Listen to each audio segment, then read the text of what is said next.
Hello everyone and welcome to the latest episode of SUGTalks. I'm Craig Dale, your host, and together with our special guests, we'll take a deep dive into the topics, challenges and opportunities facing SAP users today. Please make sure you do subscribe so you never miss any of our future episodes. I'm delighted today to be joined once again by Simon Nichols, CEO and founder at Thrive. So welcome, Simon. Thank you, Craig. I've genuinely lost track now of the amount of these we've done. Someone somewhere, some stato is going to say, but every time it's a pleasure to come on, and every time I feel like it's the first time. It's brilliant. And every time I kind of make that introduction, I'm thinking, why don't we just record this? And then it saves me trying to speak over it and stumble over words every time like I normally do anyway. But anyway, in today's mentally health focused episode, we'll be exploring how we can all survive and thrive in times of change. And we're definitely living in an uncertain world currently. Lots of happenings over the other side of the pond, I think, that are affecting the world over, and lots of uncertainty here, there and everywhere. So I'm really looking forward to chatting through that with you today, Simon. And just before we get into that, what's the most unpredictable thing you've ever done that actually worked out great? My life seems to be made of unpredictable things. This sounds like a wonderful, as though I already heard this question, which I haven't, and Craig normally does this just to unseat me at the beginning. So my mind now is just whirring off in hundreds of different directions as my ADHD want allows. So during my youth, I was very heavily involved in the UK twitching scene. I'm still there. Now, there's going to be listeners that are going, what's he talking about? Is it sort of some sort of music-based thing? Twitching is travelling along. A tick, that's exactly it, which ironically is what you get at the end of a successful twitch, which is you get a new bird for your life list. I am, of course, talking about bird watching. And twitching is the more extreme form of bird watching. The most unpredictable thing, and I think at this point it was mostly unpredictable for my mother, insofar as I disappeared one day to Kent. I was in a carload. I couldn't drive at the time. I was what we used to call petrol fodder. So I was allowed to come because of my age and because I fitted in the back of a car quite neatly with 3 other grown men. So I was going to Kent. That was on the Friday. On the Monday, I arrived home to tell my mum that I was on my way to Lundy, in the interim time having been to the Isles of Scilly and to North Yorkshire, all in the same weekend. My mum thought I was going away for the day.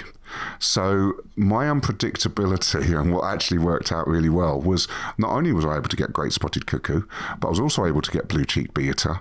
And then the following days, I was also able to get black kite and ancient mowlet. Now, there's 4 birds in there that people are going to go and have to look up, but they're very rare birds. They are unpredictable in their turning up, and I saw them all, and it was lovely. But my mum worried the whole weekend. Wow, I can imagine. And I mean, it go back to my childhood.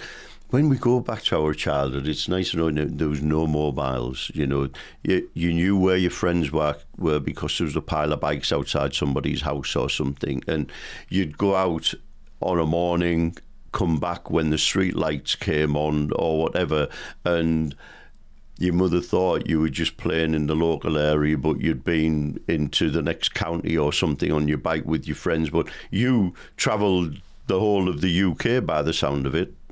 It was a long journey, and back then when how we reminisce, Craig? Footballs for goalposts. I seem to remember it being I don't know, 32 pence a litre. 32 pence a litre. Who would have thought it? So we were able to travel quite cheaply back then, and even the travel to the islands and stuff was relatively cheap. But it was just the unpredictability of my movements. And subsequently had many more birding adventures in that space. So yeah, that would be my most unpredictability-ness, I think. Fantastic. Thank you very much for sharing that with us, Simon. And just before we get into the topic in hand, I just thought, could you give us a little bit of information about Thrive, about what you do, how you support people, and the services you provide?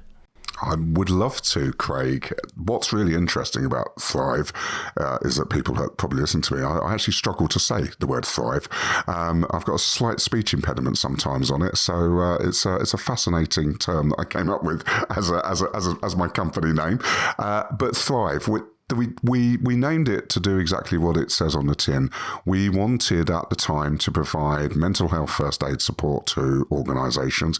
This subsequently developed into neurodiversity into the workplace support. How do we support our neurodiverse employees? How do we support our neurodiverse colleagues? So the ethos, the heart of everything that we do, is to help one person at a time to thrive. And we do that through education. We do that by coming onto wonderful podcasts.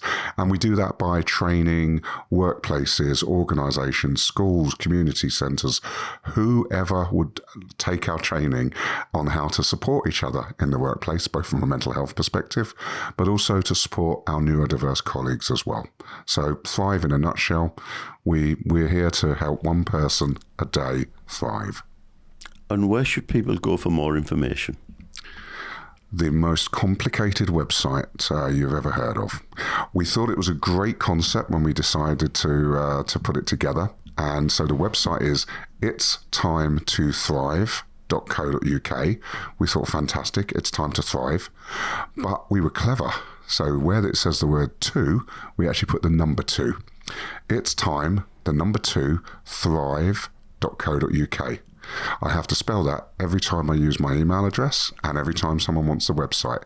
I wish that back in the day we'd chosen something else, but no, it's time to thrive is where we are at, and please find that on any of your local search engines. Oh, fantastic. And we'll also insert the link in the description as well for everybody to follow. So it's time to thrive, and the topic of our conversation today is surviving and thriving in times of change and in an uncertain world. So to begin, Simon, could you share with us why some of us find uncertainty so difficult to deal with? When I realised we'd be talking about some of the things that were going on in the world at the moment and that level of uncertainty, it really sort of started to make me feel, and maybe to understand why I feel uncertain.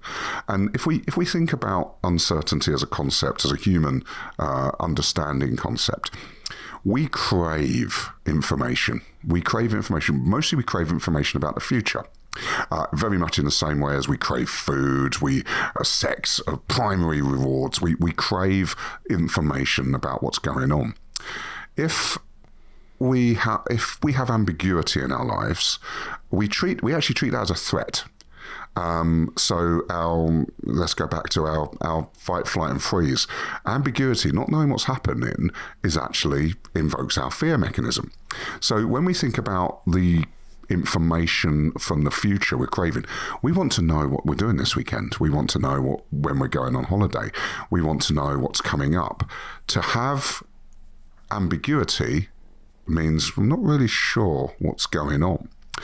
So we have to think of it as craving. So we have a crave, so we have a knowledge, a thirst for that information that's coming up. But secondly, what also comes along with that wonderful uncertainty is anxiety. Tremendous levels of anxiety come along when we're uncertain of what to do because we thought we had a clear path.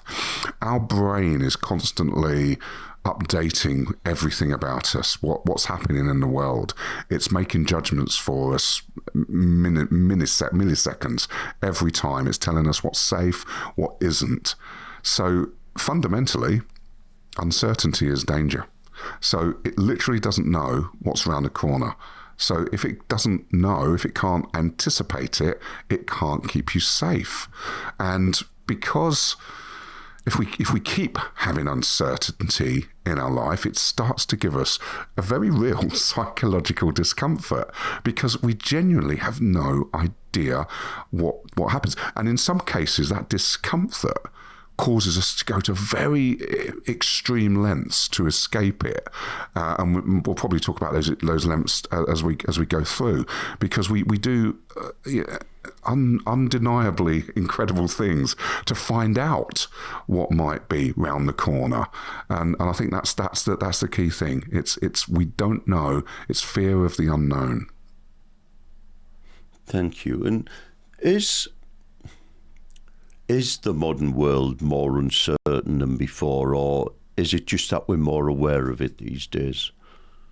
Wow, great question. The modern world more uncertain. So if we think about so what's mostly happened, and I guess we're jumpers for goalposts. Let's think about the last. Even I'm trying to go back to our youth, Craig, and it's going to sound horrible in a minute, but over 40 years ago, over 45 years, whatever age we were when we were dumping our bikes onto our friends' lawns, life was much simpler. So if we think about now, the world is growing. I mean, in scale, complexity, let's think about rapid technological advancements. We have a globalization going on. We can get information from across the globe in seconds. We now have a level of economic instability, much more so than, say, we did have sort of even a year ago. Increased complexity. We've got climate change nipping at our heels. We're fully aware of global events at the same time. Now, juxtaposition all of those, I'm probably using the wrong word there, but so that's what's happening in everybody's lives. If we then think about what's happening in the workplace, for organizations, what we're as a worker today, we've also got actually our changing customers. Maybe the needs of the customers are changing just based on some of those things that are happening. We've got a massive focus on DEI now, apart from in the US. We've got a vastly increased media coverage than we ever had, probably even, again, 2 or 3 years ago. And with that, we've also got individuals now coming into the workplace with very strong personal experiences, very strong personal opinions, huge focus on their own mental health. So actually, the workplaces now are much more flexible, they're much more adaptable, which actually, in a way, causes a little bit of uncertainty potentially. So, yes, the modern workplace is definitely is definitely in a space where almost unrecognizable for someone coming into the workspace 20, 30 years ago. So, looking at people coming into the workspace or being in the workplace at the moment, how does uncertainty typically affect employees from maybe an emotional, mental and behavioural standpoint? Well, we have to look at this in a slightly different way. If we whenever we're selling something, and I was lucky or unlucky enough to be in corporate sales for a long time, and one of the key things we needed to do with our customers was FUD them. FUD, in case anyone didn't hear that correctly. What we have to place in front of our customers was fear, uncertainty, and doubt. So the only way that your life, your organization would be better was if you were to buy this wonderful cloud solution. Because if you didn't, then something would happen. You don't know what you might if you don't get this particular piece of software in, and actually you're planting that doubt in. Now, maybe that's why I wasn't a very good sales guy, but I never really worked on the fear, uncertainty, and doubt, because what does that actually do? Not to an organisation. If you're sort of thinking of buying a piece of software, you're trying to get under the skin of someone. You're trying to get under someone. You want them to trust them. So you give them the worst case scenario, and then you give them the solution, and that fixes all their problems. But when we think of employees, when we think of individuals, when we think of your colleagues, what does fear, uncertainty, and doubt bring? Well, it brings catastrophizing. If we take that wonderful element around anxiety, which is always thinking that the worst is going to happen. With that level of catastrophization, you might be other mental ill health issues might raise their head. When you think about a lot of recent really tragic suicides of younger people have been directly linked to the depression caused by climate change. I don't want to live in a world that's doing this to the planet. So we're starting to see this level of increased health issues. And as you know, how we think affects how we behave. So when we think emotionally, we're starting to worry more. Mentally, it's starting to have huge impacts on us, and actually behavioural. Well, what's the point of coming into work, because the planet's going to end, and there's all this uncertainty in the world. So we start to see people's thoughts going into overdrive more, and I think that's really where we as employers probably need to focus on, is how do we help support those employees that are already maybe susceptible to overthinking and anxiety. How do we actually help them get through the next couple of years in a tumultuous world we live in at the moment? Mm-hmm. Thank you. We know our community, but we don't know yours yet. Why not share the benefits of your UKI Sub membership with those who don't know about us? The UKI Sub referral scheme rewards you for helping to grow and develop our community. You can check out the link in the description to find out more about how you can get involved. Terms and conditions apply. We hope you enjoy the rest of the podcast. Obviously, people do react differently, and you mentioned those employees susceptible to anxiety, etc. So, what are kind of the different reactions that people will have to uncertainty, and perhaps are some personalities more resilient to change than others? It's difficult to put a point on personalities, but what we might have is thought types, and we're not necessarily talking about neurodiverse or otherwise, but we're thinking of has this happened before? So when we think about personal experiences, and have I survived this before? Did we get through Trump the last time? Yes, we did. Right. Okay, we can get through it again together. So when we think about it's about, have I had a lived experience of this level of uncertainty before? Because yes, we're talking around, I guess, real first world uncertainty problems, aren't we? We've got a commander-in-chief that is doing what he's doing, and we're reacting to it. The world's reacting to it. But if you think about someone in Syria, if you think about someone in Azerbaijan, if you think about someone in a current war-torn area, what's happening across the pond is of complete irrelevance, because what I need to do is just get through the night. I just need to survive into the next day. So it really is that level of lived experience of whatever level of uncertainty you're experiencing now. But I think as well, if we do switch that round to a thought process, those individuals that are used to dealing with change, used to dealing with catastrophization. So we think about emergency services, A&E, all of these. None of these things are constants. We probably sit here in our IT world, and it's all gone wrong if the tea bags run out. But we can normally plan for that. So what we're thinking about here as well is the reason that people think differently about uncertainty is also the way that people think differently about control. And control is one of the things I'm hoping to move on to shortly, whereby a lot of our uncertainty is because it's out of our control. And that brings up a whole different thought process. It's quite interesting. Now you've mentioned control. It always reminds me. I think it was Stephen Covey's 7 Habits of Highly Effective People, where he talked about the circle of control. So let's go on to that now, then, if we may. Talk to me about control, level of control, and how people should deal with it. Control, a fascinating subject. And yep, the circle of control, the circle of influence, and the circle of concern are sort of 3 expanding circles that we have in that element. There are only, you'll be surprised to find, 2 things you can truly control in your life. One is your actions and one's your attitude. So it's how you deal with information coming in and how you behave with information going out. Our actions, how we act, how we behave, but also how we absorb that information. Absolutely everything else we can only influence or we can be concerned about. At the moment, we are very concerned with a lot of stuff going on in the world.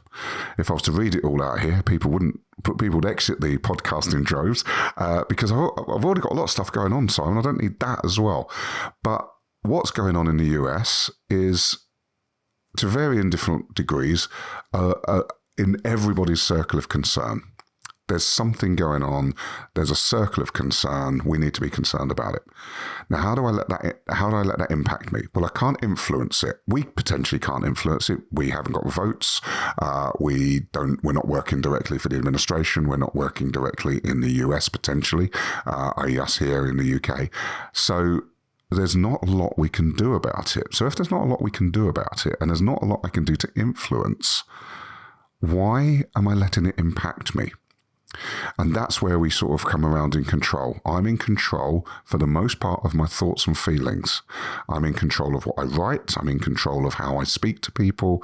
And very, very occasionally, I'm in control of my emotional state as well.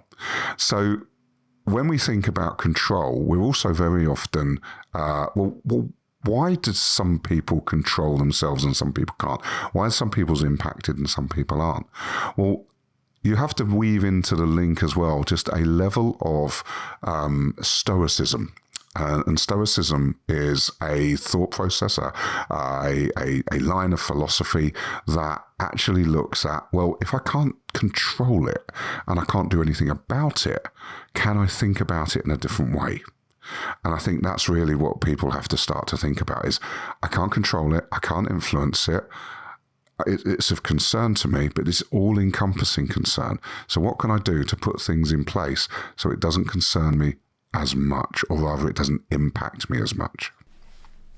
Thank you. It's quite interesting, actually. I'm reading a book at the moment by a lady called Mel Robbins called The Let Them Theory. And this is very similar, I think, to Covey's 7 Habits and the circle of control. It's like, okay, it's a concern, but okay, I can influence, but they're doing it, let them. Don't stress over it, let them. But the key element, what she talks about, is then putting let me. Okay, what am I going to do for myself? How am I going to act? How am I going to behave? Like you said, actions, attitude. What am I going to feel about this and then do about it going forward from my own personal standpoint? It's a fascinating concept which a lot of people can't necessarily get their head round, which is I control ultimately my feelings. I control ultimately my thought process. And actually, if I'm doing everything that is supportive of me, then actually what goes on, and I wanted to leave this analogy till the end, but I'm going to use it now. It's an absolutely perfect place. And for me, and I tell my son and my daughter this, and as many people as I can meet, we all have to be more Madagascar penguin. If anyone has not seen Madagascar, the wonderful Disney film, no, it's not Disney, it's DreamWorks, the wonderful DreamWorks film, in there, there is a wonderful set of penguins, and I'm giving the story away if you haven't seen it. But these penguins have one dream, one idea, and that is to escape from their New York Zoo home and make it back to the Antarctic. So, from a Madagascar penguin perspective, they just look after themselves, and whenever anything else impacts their plans, i.e., people come and visit the zoo, the lead penguin says, "Smile and wave, boys, smile and wave," because what's going on out there is not impacting me in here. And I say that, as I say, to, if there's something that is out of your control, and you've just got to take whatever that information is, whatever that element is, and just smile and wave. Just be a Madagascar penguin. It's hard because you care, and it's hard because you want to have that control, but sometimes you just got to let it go. And that's my other analogy. I talk about being more Elsa. Sometimes you do just have to let it go. Thank you very much. And just switching that from I suppose, thinking about it too much, where does denialism fit in all of this? Oh, Craig, we're getting deep today, aren't we? Denialism. There's probably a few people on the podcast who are sort of going, well, what does it actually mean? Because you could tell me something and I could disagree with you. Okay? So you could say to me that... Sunderland's the best football team, and why would I even consider that? I know. Why would you? When even it's obviously that? Middlesbrough. I mean, come on. There was a deliberateness in that. So already you're denying. But I could say to you, I could say no, Middlesbrough is the best team, Craig, not Sunderland. And you could, with all your heart, deny that very knowledge, which you will do right now, right here on this podcast. But that's just a disagreement. We're having a disagreement.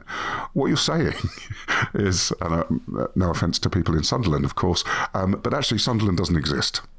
It doesn't exist to you. Because Middlesbrough is the only place to be. There is no Sunderland. Newcastle, who are they?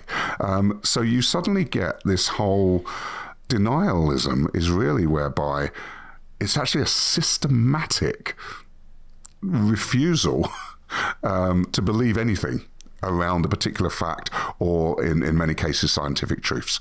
It's a bad analogy, the football, because I don't really do football, but it's the fundamental denial of something happening. So there are people out there who are denying, or their thought process and their belief, we'll talk about belief a little bit later, their belief system is that this isn't happening. It doesn't happen, therefore it doesn't exist. So denialism is really a thought. You have to dig deep into your psyche. You have to erase potentially the evidence that's around you. If we think about flat earthers, for those of us who believe in a round planet, they are in denial that the planet Earth, or any of the planets, are round. Round earthers tend to just ignore that denial element. So denialism is, in many cases, can be quite damaging. It can be quite destroying of someone, because you're not just saying it's not true.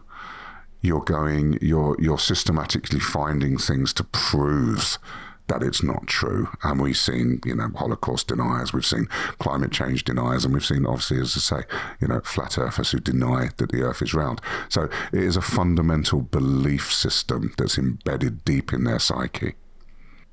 Thank you. And almost I'm also picturing an ostrich with its head in the sand. And if we go through, you mentioned FUD earlier, I pictured a hunter chasing Bugs Bunny. We've had Madagascar penguins, we have Elsa, and now we have an ostrich with a head in its sand. Where else can you get this in the world of SAP, I ask you? I really do. And how can organisations help people feel grounded, during these periods of change and ambiguity. Going straight back to the beginning, Craig, what is the one thing that we said we crave the most? It's the same. It's one of our primal needs, and it's information. It's information about what's coming up, what's going to impact and affect us. Obviously, organisations can only act upon the information that they've been given. As we see the various things going on, people are reacting in certain ways to the information that's being given to them. As an organisation, if you have sort of, global ties with the US, or you might be a US-based organisation that's now potentially impacting and inflicting things into the European market.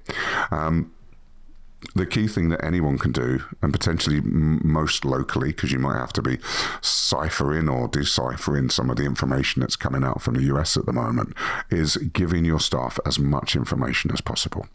Giving them that ability to ask questions, to question as to whether there's anything else they should be doing as well.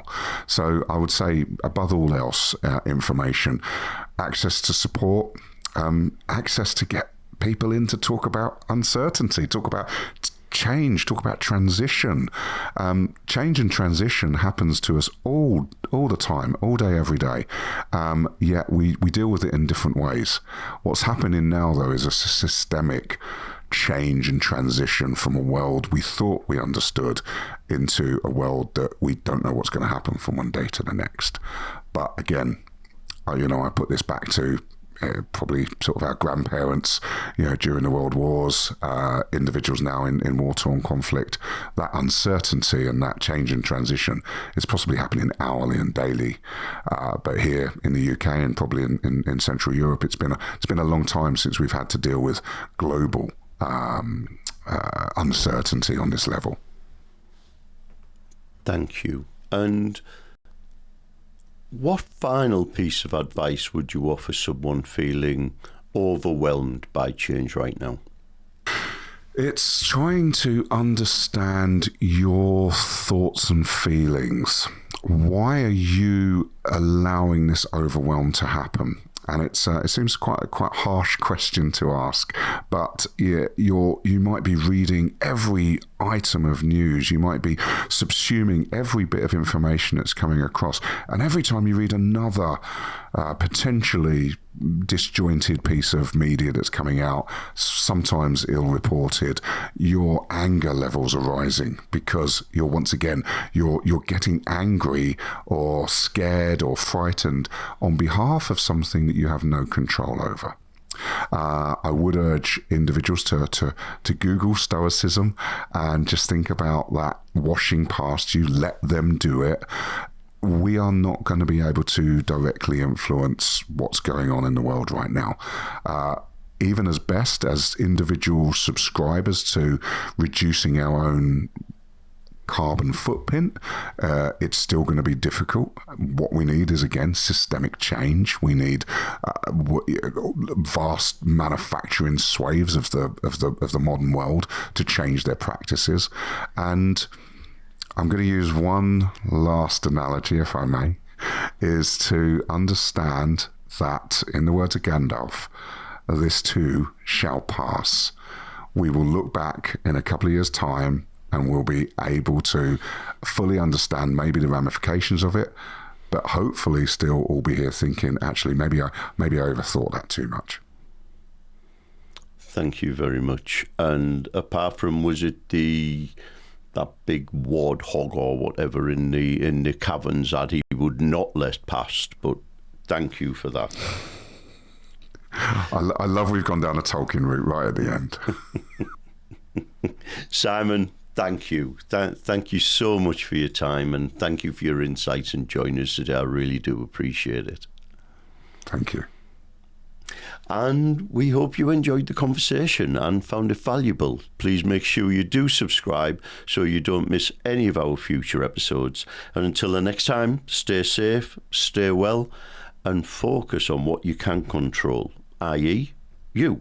And as Simon has said many times before, put your own mask on first. Take care. Speak soon.